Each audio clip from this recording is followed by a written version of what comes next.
সব আমার মা বাবার চোখের পানি। সুবহানাল্লাহ বলে। আমার চোখের এখানে নাই, এখানে আল্লাহর রহমত আর আমার মা বাবার কষ্ট এবং উস্তাদের কষ্ট এবং তাদের চোখের পানি।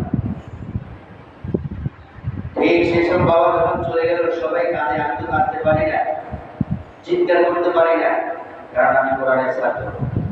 তখন আমি এই শোককে শক্তিতে পরিণত করে একটা গজল লিখেছি। জীবনে আমার প্রথম গজল শুনতে চান? জি। এর আগে আমি লিখতে পারবো এটা আমার মাইন্ডে ছিল না, এক লাইন যে আমি লিখবো সেই যোগ্যতা আমার ছিল না। কিন্তু শোককে যখন আমি শক্তিতে পরিণত করলাম তখন আমি কাগজ কলম নিয়ে বসলাম, বসে লিখলাম। অশ্রুসিক্ত নয়নে বাবা তোমায় স্মরণ করি, জান্নাতি হও তুমি সদা এই নিবেদন করি। অশ্রুসিক্ত নয়নে বাবা তোমায় স্মরণ করি, জান্নাতি হও তুমি সদা এই নিবেদন করি। না ফেরার দেশে চলে গেলে বাবা পাই না তো শান্তি, জানি না কবে পাবো এই কষ্টের মুক্তি। না ফেরার দেশে চলে গেলে বাবা পাই না তো শান্তি, জানি না কবে পাবো এই কষ্টের মুক্তি। শুধুই তোমায় অনুভব করি, জান্নাতি হও তুমি সদা এই নিবেদন করি। অশ্রুসিক্ত নয়নে বাবা তোমায় স্মরণ করি, জান্নাতি হও তুমি সদা এই নিবেদন করি। এই একটা বলি। রাতে নিয়ে গেলাম বাবাকে, কবর দিলাম। পরের দিন যখন কবরে গেলাম তখন বানালাম, যখন তোমার কবর দেখি বেড়ে যায় হাহাকার। যখন তোমার কবর দেখি বেড়ে যায় হাহাকার। যখন তোমার কবর দেখি বেড়ে যায় হাহাকার। লক্ষ স্মৃতি ভাসতে থাকে এ হৃদয়ে বারবার। যখন তোমার কবর দেখি বেড়ে যায় হাহাকার। লক্ষ স্মৃতি ভাসতে থাকে এ হৃদয়ে বারবার। রব্বির হামহুমা তখন বলি, জান্নাতি হও তুমি সদা এই নিবেদন করি।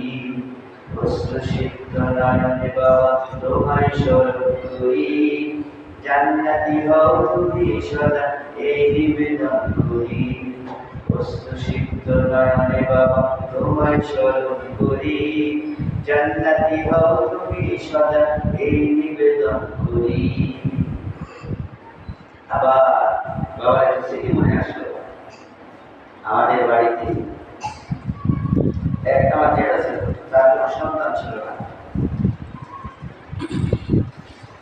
তো শত্রুতামূলক কিছু লোক গিয়ে তাকে গড়াতে বসছিল। তো অন্যান্য লোকরা জেনেও চুপ আছে, কিছুই বলে না। আমার বাবাকে খুব জানতো, তিনি বলছেন আমি বেঁচে থাকতে এই জুলুম হতে আমি দেব না। তিনি একা নিয়ে বাধা দিয়েছেন। আমার মনে আছে আমি ছোট ছিলাম, যেখানে কোনো অন্যায় হলে তিনি বাধা দিতেন। আমার বাবাকে কেউ বাধা দিতে মানে আটকে রাখতে পারতো না। তিনি বলতেন ডু অর ডাই, আমি বাঁচি আর বলে আমি এটা বাধা দেব। তিনি বলছে আমি বেঁচে থাকতে এটা আমি হতে দেবো না। তিনি সন্তান, ওনার ওজন করতে পারবে না। ওই লোকগুলো অনেক ক্ষতি করছে, তারপরে আমার বাবা বাধা দিয়েছে। এইসব কিছু স্মৃতি নিয়ে দেখলাম। সারা জীবন দেখেছি তোমায় হকের পথে ছিলে, সকল অপরাধ অন্যায় জুলুম প্রতিরোধ করেছিলে। সারা জীবন দেখেছি তোমায় হকের পথে ছিলে, সকল অপরাধ অন্যায় জুলুম প্রতিরোধ করেছিলে। তোমার পথে যেন থাকতে পারি, জান্নাতি হও তুমি সদা এই নিবেদন করি। অশ্রুসিক্ত নয়নে বাবা তোমায় স্মরণ করি, জান্নাতি হও তুমি সদা এই নিবেদন করি, জান্নাতি হও তুমি সদা এই নিবেদন করি, জান্নাতি হও তুমি সদা এই নিবেদন করি।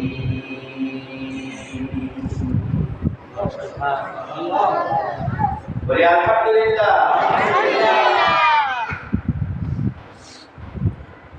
এই গজলটা লিখলাম বাবার উপর পড়ে গেল, বাবার স্মরণে এখনো মাঝে মধ্যে গাই, বাবার স্মৃতিগুলো মনে আসে।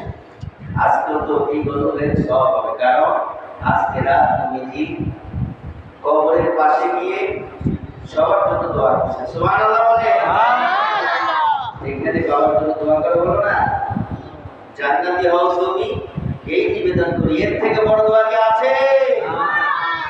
সুবহানাল্লাহ বলে এরকম অনেক সন্তান হতে হবে, বাবাকে ফিল করতে হবে, মাকে ফিল করতে হবে, তাহলে সুসন্তান হওয়া যাবে। বাবা যখন কবরে যাবে, মা যখন কবরে যাবে, আর সন্তান যখন বাবাকে মাকে ফিল করে দোয়া করবে, তখন বাবা মার কবরে শান্তি দিবে কে? আল্লাহ। শান্তি দিবে। মা বাবা কি দোয়া করবে? ভালো দোয়া করবে সন্তানের জন্য, ঠিক কিনা? ঠিক কিনা? সন্তান আমি দেখেছি কিছু কুসন্তান আছে, আমার বাড়িতেও আছে, বাবা কবরে শুয়ে আছে আর সন্তান রাতের বেলায় গান গায়, সোনা বন্ধুদের তুই কোথায় গেলি, এই গান গায়। আমি নিজ গানে শুনেছি, আর কত গান আছে না এইরকম। সন্তান বাবার কবরের পাশে যাচ্ছে, বলা কি দরকার ছিল? আসসালামু আলাইকুম ইয়া আহলাল কুবুর। অন্তত এইটা বলা দায়িত্ব ছিল। অথবা যেতে যেতে সূরা ইখলাসটা পড়তে পারতো, সূরা ফাতিহাটা পড়তে পারতো। বাবার কবরে রহমত করতো কে? আল্লাহ। শান্তি কে? আল্লাহ। কিন্তু সন্তান জন্ম করলো, উমরা দেখো না, মন দিয়ে দেখো না, এই জায়গায় দিয়ে গান গায়। আল্লাহ তার বাবার কি বলছে, কি রে কি রাখছস? তোর বলা তোর জন্য যেটা বাড়ি দিতে সেটা গ্রহণ কর, ঠিক কিনা? ওই বাপের কবরের মধ্যে গজবের ফেরেশতারা কি দেয়? পানিশমেন্ট করতে থাকে, শাস্তি দিতে থাকে, মুগি দিয়ে পিটায়। কি সন্তান কুলাঙ্গার সন্তান দেখে আসছো, জেনা করে, জেনার গান গায়। যখন ওই জাহান্নামের ফেরেশতারা তাকে শাস্তি দিতে থাকে, কষ্ট দিতে থাকে, তখন ওই বাবা সন্তানের জন্য দোয়া করে নাকি কি করে? আল্লাহ গজব করবার পরে ধরে আমি সন্তান বানিয়েছি, না খেয়ে ধরে খাওয়াইছি, অভাব আমি করছি, তোর অভাব করি নাই, তোরে বড় করছি, আমি কবরে কত কষ্টে আছি, তোর কারণে আজকে আমার আযাব হচ্ছে, গজব করছে আমার উপর, তোর উপর গজব পড়ে, ঠিক কিনা? এই আপনাদের যে ওয়াজ করলাম, ওই সন্তানরা আমি ওয়াজ করছি।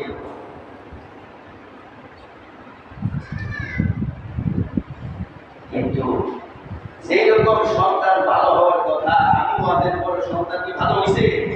হয় না, ওরকম হয় না। এরকম কুসন্তান জগতে আছে নাকি নাই?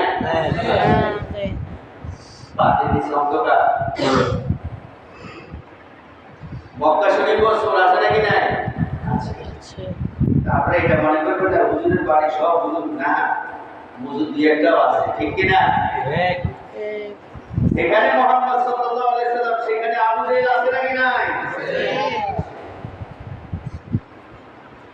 আবু জেহেল আছে বলে কি নবীজি ছেড়ে দিয়েছে ইসলাম? আর আমি কি ইসলাম ছেড়ে দিলে হবে? আমার যতক্ষণ রক্ত থাকবে, শ্বাস থাকবে, ততক্ষণ আমি আমার আল্লাহর কথা বলবো। কার কথা? আল্লাহর কথা। গলিপন্থী রাগ হোক, বেজার হোক, আমার কিছু যায় আসে না, ঠিক কিনা? আমি আল্লাহর গোলাম, কার গোলাম? আল্লাহর গোলাম। যতক্ষণ আছে ততক্ষণ কথা বলবো, শরীরে দম যতক্ষণ আছে ততক্ষণ কথা বলবো, কারণ আমার আল্লাহ আমাকে বানিয়েছেন তার গোলামি করার জন্য। কার গোলামি? আল্লাহর গোলামি। মানুষের গোলামের জন্য আমাকে সৃষ্টি করেন নাই, ঠিক কিনা? আরে আমাদের রাত্রি হচ্ছে তারে ওয়াজ করলাম আজকে এখান থেকে যাইয়ে মানুষের গোলামি করে অমুক নেতার চরিত্র আমি মানি, অমুক নেতার সৈনিক আমি বললাম মা খালাকুল জিন্না ওয়াল ইনসা ইল্লা লিয়াবুদুন। আল্লাহ তাআলা আমাকে আপনাকে সৃষ্টি করেছে এখন তার গোলামি করার জন্য। কার গোলামি? আল্লাহর গোলামি করার জন্য আমাকে আপনাকে সৃষ্টি করা হয়েছে। আমার যতক্ষণ দম আছে, সারা বিশ্বের মানুষগুলো যতক্ষণ দম আছে ততক্ষণ কার কথা বললে?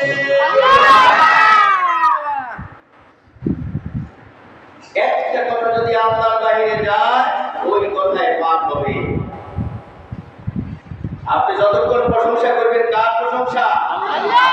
মানুষের প্রশংসা করলে আরশে আজিমকে উঠে নাউজুবিল্লাহ বলে। আর চরিত্র আপনি বাস্তবায়ন করতে যান, বিশ্বের বুকে নবীদের চরিত্র ছাড়া কারো চরিত্র ভালো নাই, এটা ঠিক কিনা? নবীদের চরিত্র হেফাজত করেন কে? আল্লাহ। আপনি যে তারে মানেন, আপনি তো জেনাকুর, আপনি যে তার অভিমত এই দুনিয়ায় বাস্তবায়ন করতে চান, আপনি যে তার চরিত্র বাস্তবায়ন করতে চান, এগুলো বিদআত, এগুলো শিরক, এগুলো কোনো ভালো মানুষের কাজ নয়, ঠিক কিনা? আমার আপনার দায়িত্ব কর্তব্য হলো আজীবন আল্লাহর দ্বীনকে, আল্লাহর কোরআনকে, আল্লাহর ইসলামকে বাস্তবায়ন করার চেষ্টা করার কথা বলা, ঠিক কিনা? যতজন মানুষের বিধান কায়েম করতে চাইবে, মানুষের কথাগুলো বলবে অমুক নেতার চরিত্র আমরা বাস্তবায়ন করতে চাই, এগুলো সব বিদআত, ঠিক কিনা? একমাত্র চরিত্র রাসূল কারীম সাল্লাল্লাহু আলাইহি সাল্লামের চরিত্রকে বাস্তবায়ন করার জন্য আপনার চেষ্টা করবে মুসলমান, ঠিক কিনা?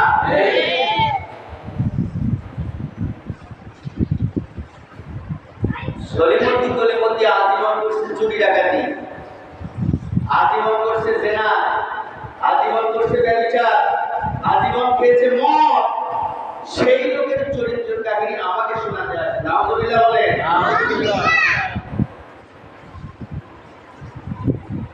মানে পাপ করতে করতে পাপের সাগরে ঢুকে গেছে, কাকে কি বলবে তার কোনো হিসাব। সুতরাং যারা মানুষের প্রশংসা এইভাবে করে এবং মানুষের জীবনী শোনায়, নবীর জীবনী ছাড়া এরা বিদআত করে, কি করতেছে বলে? কার জীবনী বাস্তবায়ন করতে হবে? রাসূল কারীম সাল্লাল্লাহু আলাইহি ওয়াসাল্লামের চরিত্র ছাড়া কোনো চরিত্র বলা যাবে না। ভাইরা আমার, এবার মূল কথায় আসি। তাহলে আল্লাহ তাআলা এখন কোথায়? সবাই বলে, আরো জোরে বলে, সবাই বলেন, আরো জোরে বলে। এই প্রথম আসমান, ঠিক কিনা? দুনিয়ার আকাশ, সামাউ দুনিয়া, দুনিয়া আকাশ, প্রথম আকাশ। এখানে আল্লাহ তাআলা আসছে, এসে কি আল্লাহ তাআলা কিছু বলতেছে? বলেন। নবীজি বললেন আল্লাহ রাব্বুল আলামিন দুনিয়ার আকাশে চলে এসে তিনি বলতে থাকেন আলামিন মুস্তাগফিরিন ফাগফিরনা, আলামিন মুস্তাগফিরিন ফাগফিরনা, আলা মুরতাদিয়ান ফাওয়াফিয়াহু, আলা কাযা হাত্তা ইয়াতলু আল-ফাজর। সুবহানাল্লাহ। আজকে রাতে আল্লাহ রাব্বুল আলামিন নিকট আকাশে চলে এসে বলতে থাকেন আলামিন মুস্তাগফিরিন। ওয়া মা দুনিয়ার বান্দা বান্দিরা, কেউ কি এমন আছে নাকি না জেনে না বুঝে শয়তানের পথে পড়ে অন্যায় করে জুলুম করেছো, পাপ করেছো, না জেনে না বুঝে শিরকি বেদানি, ইচ্ছা অনিচ্ছা, ছোট বড় কাবিরা সগীরা অনেক রকম গুনাহ তুমি করেছো, গুনাহ সাগর করেছো, গুনাহ পাহাড় করেছো। চলে আসো আমার দরবারে কাঁদো, আমার দরবারে কাঁদতে থাকো, তওবা করতে থাকো। যত বড় পাপ হোক আমি রব্বুল আলামিন তোমাকে মাফ করে দিলাম। সুবহানাল্লাহ। আলামিন মুস্তাগফিরিন ফাগফিরনা, যত বড় গুনাহ নবীজি বলেছেন, আল্লাহ তাআলা নবীজিকে শুনিয়েছেন, নবী আপনি উম্মতদেরকে বলেন উম্মতের গুনাহ যদি পাহাড় সমতুল্য হয়, আমার রহমত আকাশ সমতুল্য হয়ে যায়। ও নবী, আপনার উম্মতদেরকে বলে দেন, উম্মতের গুনাহ যদি আকাশ সমতুল্য হয়ে যায়, আমার রহমত আরশে আজিম ছাড়াইয়া যায়। ওরে বান্দা, ও নবী, আপনার উম্মতদেরকে আপনি বলেছেন, যত গুনাহ হোক না কেন তাওবা করে আমার দরবারে সে যদি কাঁদতে থাকে, অনুতপ্ত হয়, অনুতপ্ত হয়ে যদি কাঁদতে কাঁদতে চোখের পানি নাকের ডগায় চলে আসে, কপালে চলে আসে, চলে আসার আগে আমি তাকে মাসুম বেগুনা বানায় দিলাম। ও ভাইরা আমার, যেই বলবেন এমন বড় পাপ করেছি, আমাকে কেউ ক্ষমা করবে না, কিন্তু না, আল্লাহ রাব্বুল আলামিন বলেছেন, নবীও বলেছেন, বান্দা সারাদিন পাপ করতে করতে করতে করতে অন্যায় করতে করতে যখন রাত হয়ে যায়, আল্লাহ রাব্বুল আলামিন চেয়ে থাকে আমার বান্দার কাছে, আমার বান্দির কাছে, সারাদিন পাপ করেছে, আমি তাকিয়ে থাকি আমার বান্দা রাতের বেলায় আমার কাছে কাঁদে নাকি। সুবহানাল্লাহ!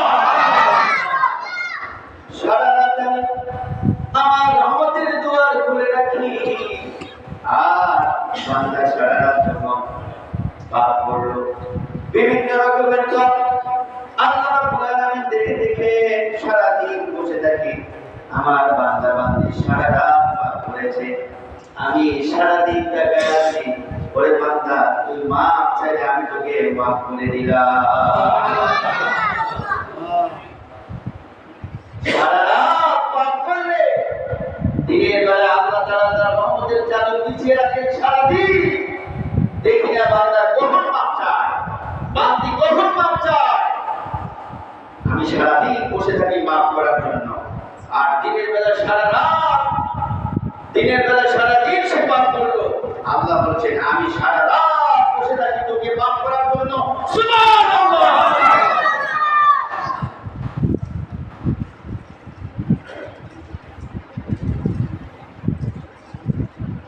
বান্দা মাফ চাইবে কেন? বান্দা শয়তান জগৎ খুলে আসে, সারা জীবন পাপ করতে করতে এখনো তওবা করে না, আছে নাকি নাই? আজকে বললাম ভাই ভুল করছে, ভুল হতে পারে, মানুষ ভুল করেছে, আপনি ভুল করছেন, কিন্তু তওবা করেন, তওবা করতে রাজি না। কত বড় না বলবা, আছে নাকি নাই? খতমাল্লাহ কুলুবিহি ওয়া সামিহি, তার অন্তরে কর্ণকুহরে সব জায়গায় মোহর দিয়েছেন কে? তার মানে সে নষ্টামি করেছে, নষ্টামি করেছে, আজীবন করবে, এটাই হলো নিয়ম, ঠিক কিনা?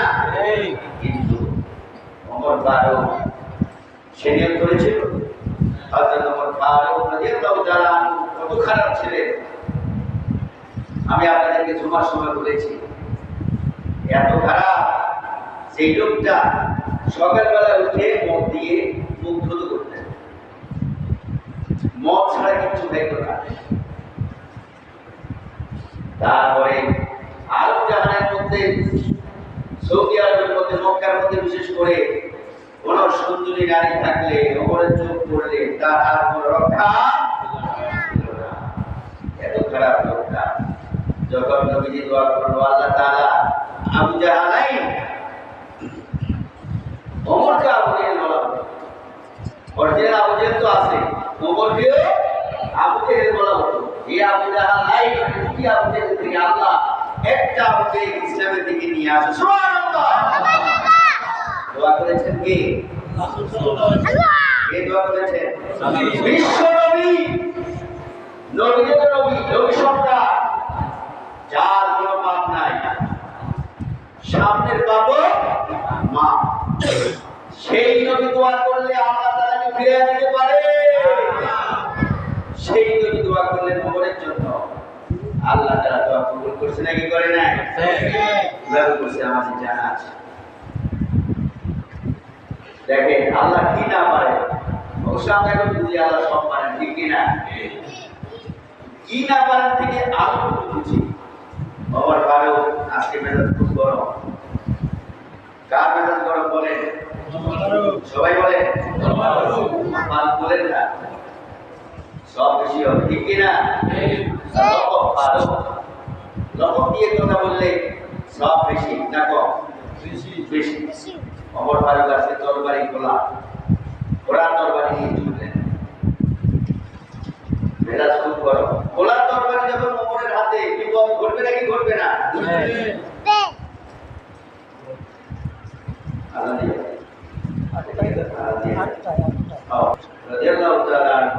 হাতে খোলা তরবারি, কি বলেন? খোলা তরবারি, ওমরের হাতে যদি খোলা তরবারি আসে তাহলে বিপদের সংখ্যা বেশি না কম? অনেক বেশি। সবাই তাকাই গেছে, এখন একটু সাহসী থাকে, তারা বলতেছে ওমর যাও, সাহস করে বলছে মেজাজ গরম, বুঝো না কি? ওমরের হাতে খোলা তরবারি আসছে, এই মোহাম্মদ এই লোকেরা দেখা যায় অনেক বলছি, আজকে তার কল্লা আমি হাতে নেব। কি করবো বলে? কল্লা হাতে নেব। মোহাম্মদের কল্লা নিতে তুমি ব্যস্ত, তোমার ঘরের কল্লা নিতে কি? তোমার বোন, তোমার প্রতিপতি ইসলাম গ্রহণ করতে, তার কি তোমার জানা আছে? মেজাজ বাড়ছে না কমছে? ওমরের কথায়, ওমরের গর্জনে আলোচনা কাঁপে। আমার ঘরে ধরে তোরা আমার সাথে গাদ্দারি করলি, ইউটার্ন ব্যাক, ইউটার্ন যেতে দিল কোথায়? নবীর দিকে। ইউটার্ন নিল কোন দিকে? মনের বাসায়। ইউটার্ন নিয়ে ছুটলো, জায়গায় দরজায় নক করছে, হে দরজার খোল। কথা শুনে ওমরের ভর্তি করবি আসতে উপায় নাই, বাংলাটা আসছে ঠিক কিনা? আজকে উপায় নাই, তারপরেও যেখানে আল্লাহ আছে, কোরআন আছে, সেখানে কি কোনো ভয় আছে? এই ওমরের মন তাকে তো আল্লাহ বলে দরজা খুলে দিবে। ওমর রাদিয়াল্লাহু তাআলা দরজা করে এসে দাঁড়ালেন, তখন তারা শুনতে পেলেন তারা তেলাওয়াত করছে, তোয়ানা মা আনজালনা আলাইকাল কুরআনা লিতাশকা। ও নবী, এই কোরআন আমি অবতীর্ণ করলাম আপনার উপরে, আপনাকে হতভাগ্য বানানোর জন্য নয়। এই কোরআন আপনার ভাগ্যকে সুপ্রসন্ন করে দেবে। সুবহানাল্লাহ। এই আয়াতে কারিমা শুনেছেন ওমর ফারুক, কোরআন শুনলে ভালো লাগে না খারাপ লাগে? ভালো লাগে, কিন্তু ওমরের যে পুকুরির ধাক্কা আছে নাকি নাই, সেই ধাক্কার কারণে মন কি বললো, কি তোরা তেলাওয়াত করতেছি, তোরা নাকি ইসলাম ধর্ম গ্রহণ করলি? বলছে আমরা পড়ে ফেলেছি লা ইলাহা ইল্লাল্লাহ মুহাম্মাদুর রাসূলুল্লাহ সাল্লাল্লাহু আলাইহি ওয়াসাল্লাম। হযরত ওমর ফারুক রাগান্বিত হয়ে গেলেন, এত বড় সাহস! আমার বোন হয়ে আমার কথায় চলে, আমার ইশারায় চলে, আর আমার ঘরের হয়ে তোরা আমার সাথে বেঈমানি করলি। আজকে তোদেরকে মারবো, মারতে মারতে শেষ করে দেব। মন বলল, ও ভাই আমার মন, তুমি তো ভালো কথা, তুমি ভয়ঙ্কর, আমি জানি আল্লাহ ছাড়া কাউকে ভয় করি না। মারতে শুরু করলো, বোনকে মারে। ওমর কষ্ট লাগে, তারপরে রাগের চোটে, কেন ইসলাম ধর্ম গ্রহণ করলি, বাপ দাদার ধর্মটাকে তুই কেন ঘৃণা করলি? আজকে তোকে মারতে মারতে মেরে ফেলবো না।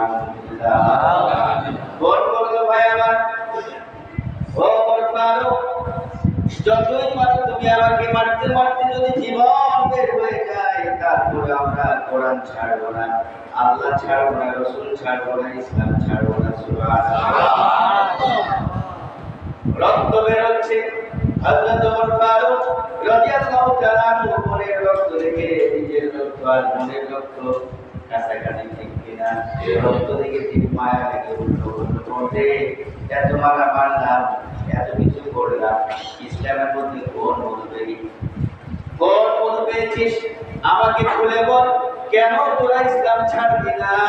বলছি ও বোন আমার, মুহাম্মদ সাল্লাল্লাহু আলাইহি সাল্লামকে দেখে ইসলাম ধর্ম গ্রহণ করেছি, পৃথিবীর কারো ভয় আমাদের বন্ধ করে নাই। সুবহানাল্লাহ।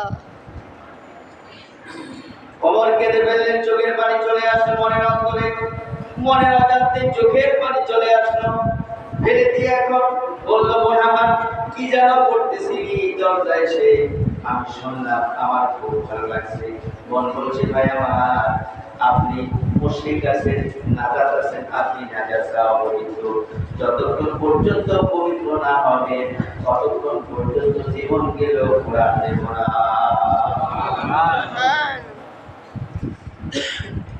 বললো, ভাই বোন আমার আমি অবশ্যই ইসলাম ধর্ম গ্রহণ করবো, তাহলে গোসল করো, উযু করো।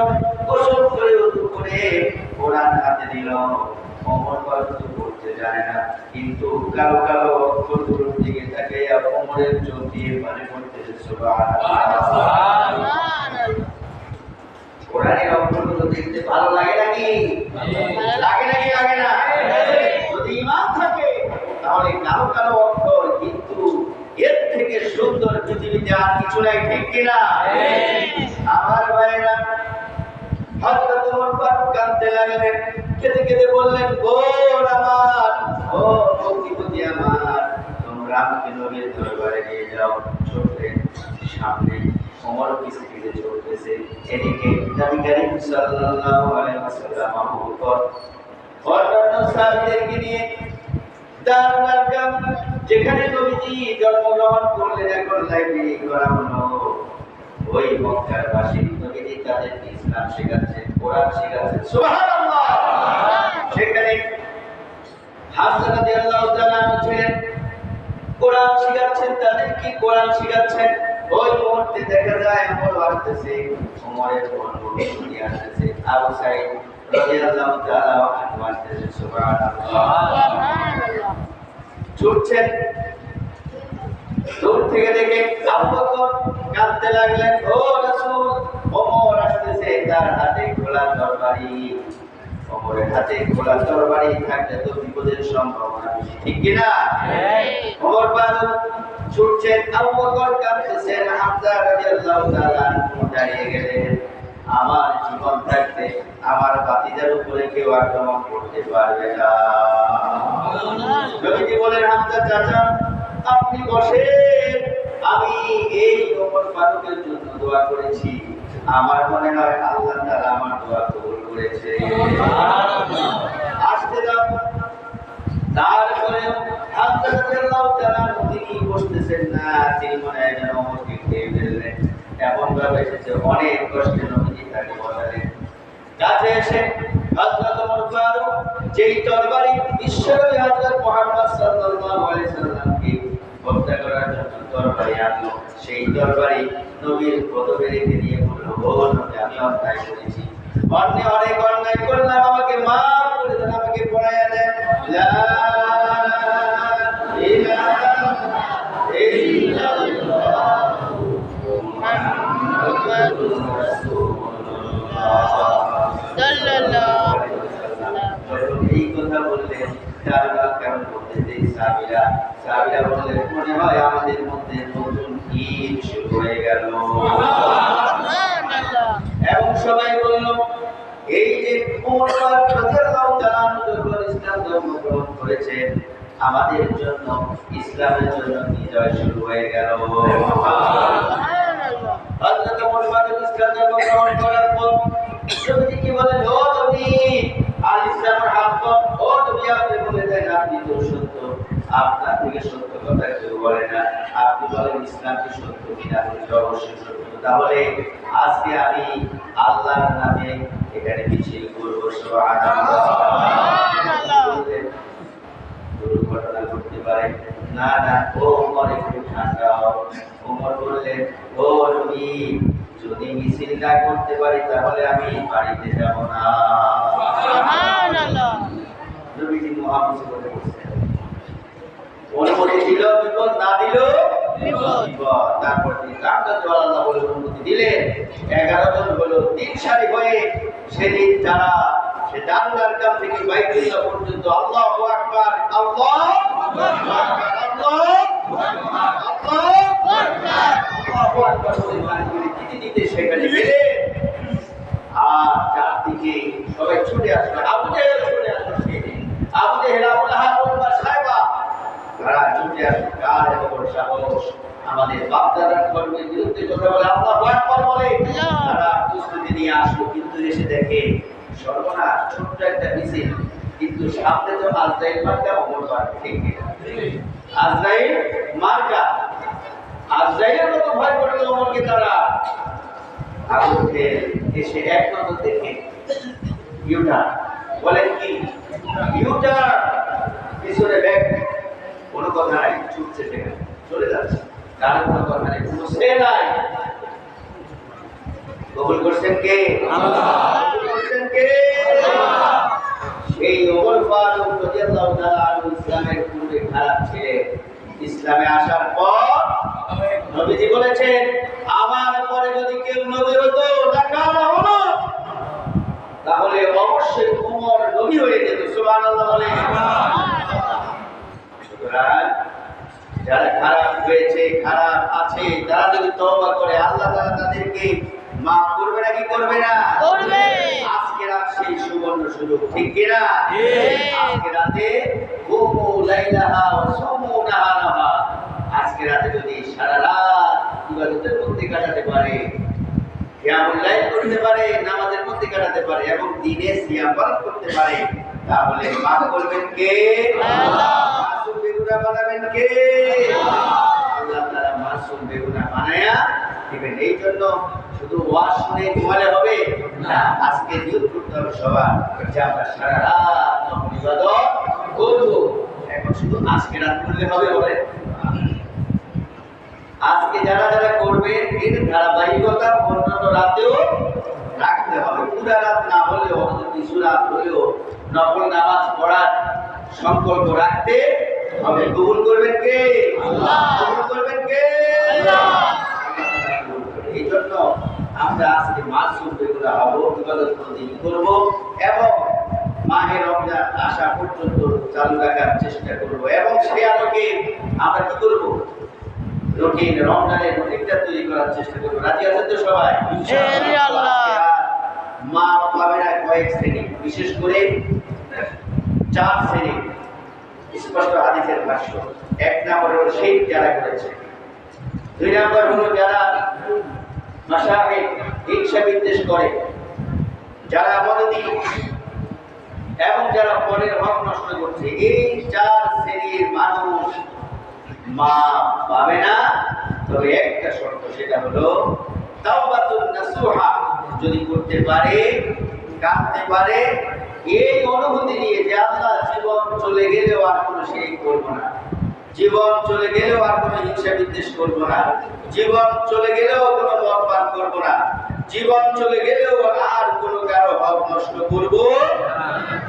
এইভাবে করে জীবন চলে গেলেও কোন রকম বড় গুনাহ, গুনাহে কাবিরা করব না, যারা এই ওয়াদা করতে পারবে তাদেরকে আল্লাহ তাআলা মাফ করবে। ঠিক কি না? এরা এই জন্য আজকে শিরকের গুনাহ আল্লাহ তাআলা বলছেন, ইন্নাল্লাহা লা ইয়াগফিরু আন ইউশরাকা বিহি ওয়া ইয়াগফিরু মা দুনা যালিকা লিমান ইয়াশা। আল্লাহ রাব্বুল আলামিন কোরআনুল কারীমে বলেন, বান্দারে আমার, আমি রব্বুল আলামিন তোমার জীবনের সব গুনাহ মাফ করতে পারি, কিন্তু শিরকের গুনাহ মাফ করব না। তবে তাওবা যদি করি, আল্লাহর দরবারে যদি চোখের পানি ছেড়ে দেই, আল্লাহ রব্বুল আলামিন মাফ করে দেবে। সুবহানাল্লাহ। রব্বুল আলামিন নিচের আকাশে চলে আসেন, কোথায় আসেন বলেন? এই দুনিয়ার আকাশে চলে এসে বলতেছেন, আলা আমি মুস্তাগফিরিন ফাগফিরলাহ। আজকে গুনাহ ছেড়ে দিন, সুযোগ আছে। যারাই পাপ করেছো জেনে না জেনে, বুঝে না বুঝে, শিরক ইবাদতে ইচ্ছা অনিচ্ছা যত রকম পাপ তুমি করেছো, বান্দা আজকে মাফ চাও, আমি রব্বুল আলামিন তোমাকে মাফ করে দেব। সুবহানাল্লাহ। ডাকতেছে আল্লাহ তাআলা, ডাকতেছে, সেই ডাকে আপনারা সাড়া দিয়েছেন, ঠিক কি না? আর কিছু লোক সাড়া দিতে পারে না, সারেগামা মাদারিসা করতে করতে সারা রাত চলে যাবে, সেই গজব তাদের উপর পড়তেই থাকে। নাউযুবিল্লাহ বলে। দুই নাম্বার হলো হিংসা বিদ্বেষ। যারা হিংসা বিদ্বেষ করতেছে, ভাই ভাই হিংসা, ভাই বোনে হিংসা, মানুষে মানুষে হিংসা, আল্লাহ রাব্বুল আলামিন তাদেরকে বলেন উদ্রুকু হাযাইনি হাত্তা ইয়াফিয়া ফায়ুকবার লিকুল্লি আবদিন মুমিন। আল্লাহ রাব্বুল আলামিন আজকে রাত সব মুমিনকে মাফ করবে, কিন্তু ওই মুমিনকে মাফ করবে না যারা হিংসা করে। নাউযুবিল্লাহ। আল্লাহ রাব্বুল আলামিন ফেরেশতাদেরকে বলবে উদ্রুকু, এদেরকে ছেড়ে দাও, এদেরকে মাফ করো না, এদেরকে মাফ করো না। হাযাইনি হাত্তা ইয়াফিয়া, যতক্ষণ পর্যন্ত তারা হিংসা থেকে ফিরে না আসে ততক্ষণ পর্যন্ত তাদেরকে মাফ করো না। নাউযুবিল্লাহ। নাউযুবিল্লাহ। হিংসা রাখা যাবে না। কেউ কি হিংসা রাখছে? না। যদি এখনো রাখেন, এখনো মনে মনে মাফ করে দেন। ভাইয়ের উপর হিংসা আছে, মাফ করে দেন। বোনের উপর হিংসা আছে, মাফ করে দেন। বাবা মায়ের উপর হিংসা আছে, মাফ করে দেন। কর্মচারীর উপর হিংসা আছে, মাফ করে দেন। বসের উপর হিংসা আছে, মাফ করে দেন। বিদ্বেষ আছে, মাফ করে দেন। যদি মাফ করতে না পারে, আল্লাহ তাআলার স্পষ্ট ঘোষণা, আল্লাহ তাআলা আপনাকেও মাফ করবে না। মাফ করবে না। এই জন্য কি করতে হবে বলেন? আমি মাফ করে দেব। এখনই মনে মনে বলেন আমি সবাইকে মাফ করে দিলাম। সবার হিংসা বিদ্বেষ থেকে আল্লাহ তুমি আমাকে মুক্ত করে দাও। আমার অন্তর থেকে হিংসা নিয়ে নাও, বিদ্বেষ নিয়ে নাও। এইভাবে আজকে বারবার শুধু মাফ করে দিবে, হিংসা বিদ্বেষ দূর করবে। এখন হিংসা বিদ্বেষ বললেই তো আর হিংসা বিদ্বেষ দূর করতে হলে মহব্বত বাড়াতে হবে। কি বাড়াতে হবে? মহব্বত। নবীজি বললেন আফালা উনাবিউকুম বিমা ইউসাব্বিতু লাকুম আফশুস সালামা বাইনাকুম। ওয়া আমার উম্মতেরা, তোমাদের অন্তরে হিংসা বিদ্বেষ বসে আছে। এই হিংসা বিদ্বেষ যতক্ষণ পর্যন্ত তোমার অন্তর থেকে না যাবে ততক্ষণ পর্যন্ত তুমি জান্নাতি হতে পারবে না। নাউযুবিল্লাহ বলে। এই জন্য হিংসা বিদ্বেষ নবীজি বললেন আফালা উনাবিউকুম, আমি কি তোমাদেরকে ওই সংবাদ দেব না যেই সংবাদ দিলেই তোমরা হিংসা থেকে মুক্তি পেয়ে যাবে এবং তোমাদের মধ্যে যত শত্রুতা থাকবে শত্রুতা চলে যাবে এবং তোমাদের মধ্যে মহব্বত পয়দা হয়ে যাবে। আপনারা কি শুনতে চান সেই কথা? সবাই শুনতে চান না? শুনতে চান? আমার নবী বলেছেন, কে বলেছে? আমার নবী বলেছেন আফশুস সালামা বাইনাকুম। আমার উম্মতেরা, তোমরা বেশি বেশি সালাম দাও, তাহলে তোমার অন্তর থেকে হিংসা কেড়ে নেবেন কে? আল্লাহ। বিদ্বেষ কেড়ে নেবেন কে? আল্লাহ। মহব্বত পয়দা করবেন কে? সুতরাং আজকে থেকে, এখন থেকে সালাম, শুধু সালাম আর সালাম, আফশুস সালামা বাইনাকুম, তাহলে মহব্বত বেড়ে যাবে, হিংসা বিদ্বেষ পালিয়ে যাবে, চলে যাবে। সালাম দিতে হবে বেশি বেশি। ভাইরা আমার, বারবার বেশি বেশি সালাম দিতেন। হাদিস শরীফের মধ্যে এসেছে বিশ্বনবী হযরত মুহাম্মদ সাল্লাল্লাহু আলাইহি সাল্লামকে কেউ আগে কখনো সালাম দিতে পারে, এটা নবীর আসল সুন্নাত। কিন্তু আমরা কেউ কেউ বড় হুজুর ঠান্ডা দেখি, কেউ কেউ বড় ঠান্ডা দেখি। আমি বড় হুজুর, আমার সালাম দিতে নবী কি এরকম করতেন? নবী তো বলতে পারতেন যে আমি নবী না, নবী রাসূল থেকে রাসূল, কোন নবী তো নাই, তো আমার উম্মতেরা আমাকে সালাম দিবে। নবীজি কে কখনো বলেছেন? না। অনেক সালাম বলছেন যে আমি অনেক প্ল্যান প্রোগ্রাম করেছি, বিশ্ব নবীকে আমি আজকে সালাম দেব, কিন্তু পারি নাই। সুবহানাল্লাহ। সেই নবীর উম্মত আমরা সালাম দিতে জানি, সালাম নিতেও না জানি। বড় লোককে গরিব লোক সালাম দিচ্ছে,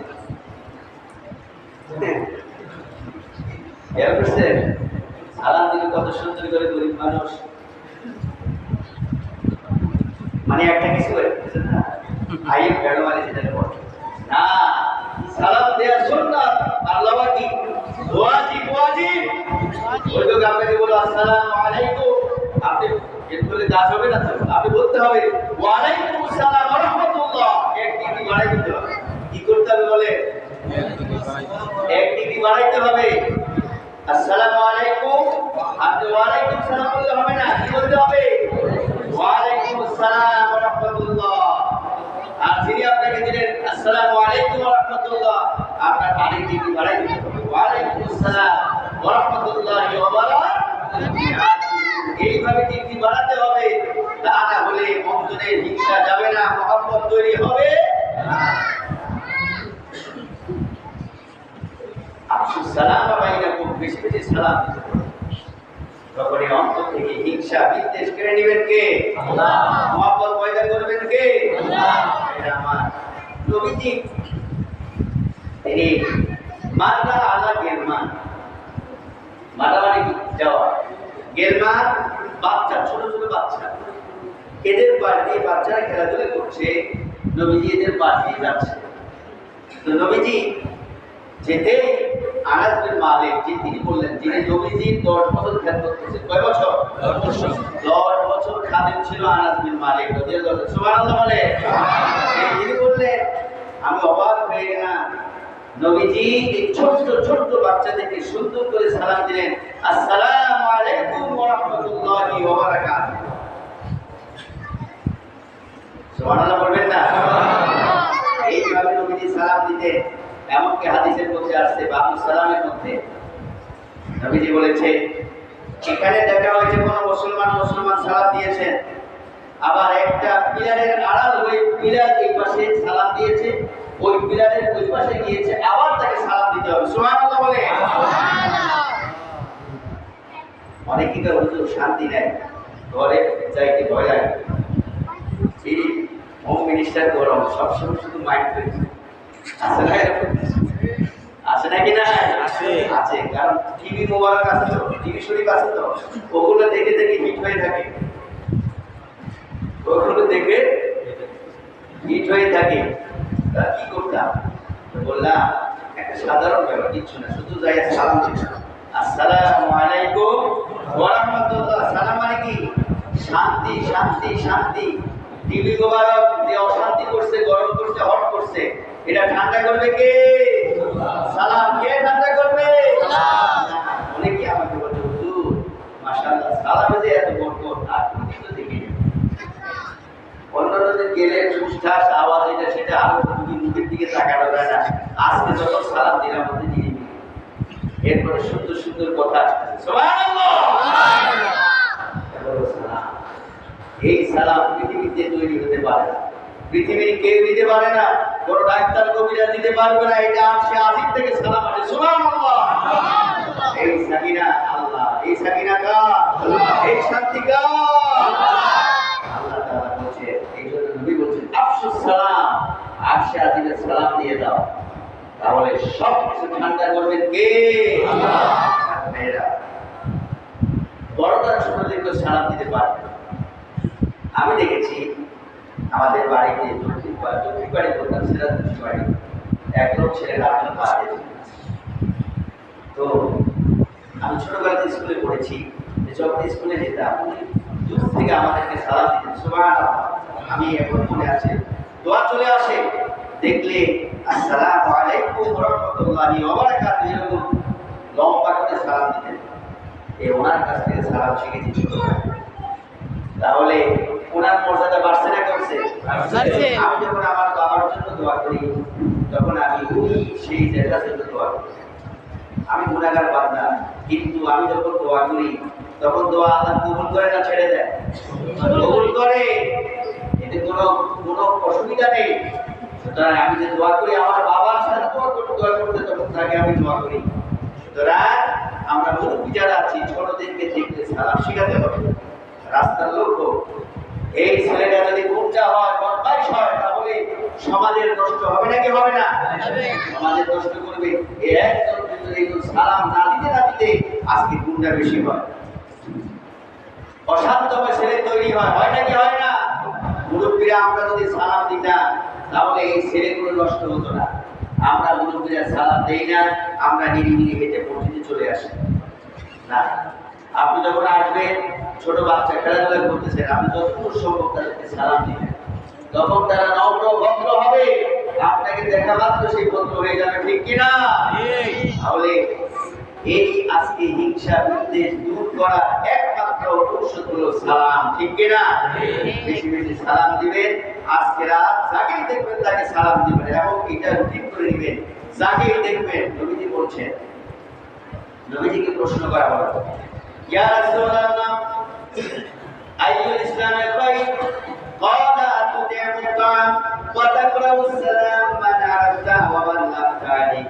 নবীজিকে প্রশ্ন করা হলো, হে রাসূলুল্লাহ আপনি বলে দেন, ও নবী আপনি বলেন ইসলামের মধ্যে কোন কাজটি উত্তম? কে প্রশ্ন করলো? সাহাবী প্রশ্ন করলো। কাকে প্রশ্ন করলো? নবীজিকে প্রশ্ন করলো, আইয়ুল ইসলামে খায়র? ইসলামের মধ্যে সর্বোত্তম কাজ কোনটি? নবীজি বললেন মানুষকে খাওয়ানো উত্তম কাজ এবং মানুষকে সালাম দেওয়া উত্তম কাজ। সুবহানাল্লাহ।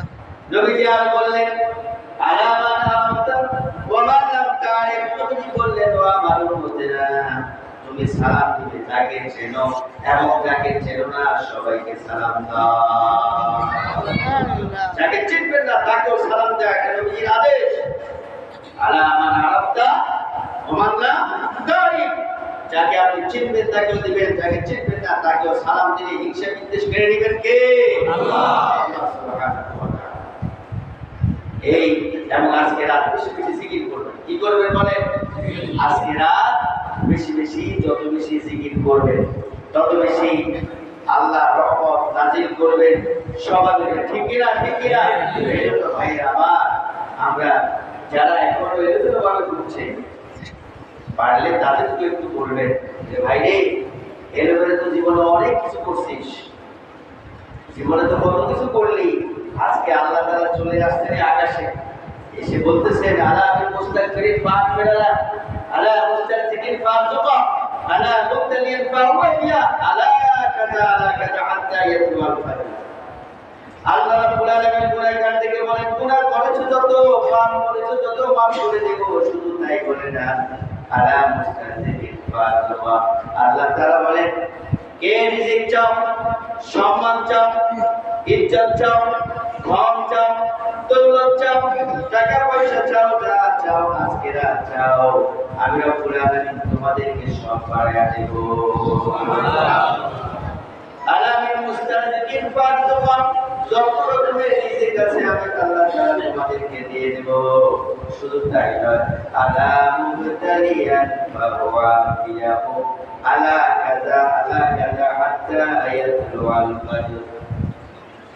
এরপরে আল্লাহ তাআলা আবার বলতে থাকেন, মাগরিব থেকে শুরু হয়ে গেল, ঠিক কিনা? ঠিক কিনা? মাগরিব থেকে আল্লাহ তাআলা ডেকে ডেকে বলতেছেন নিচের আকাশে এসে, আলা মুবতালিয়ান ফাহুয়া ইয়াহু।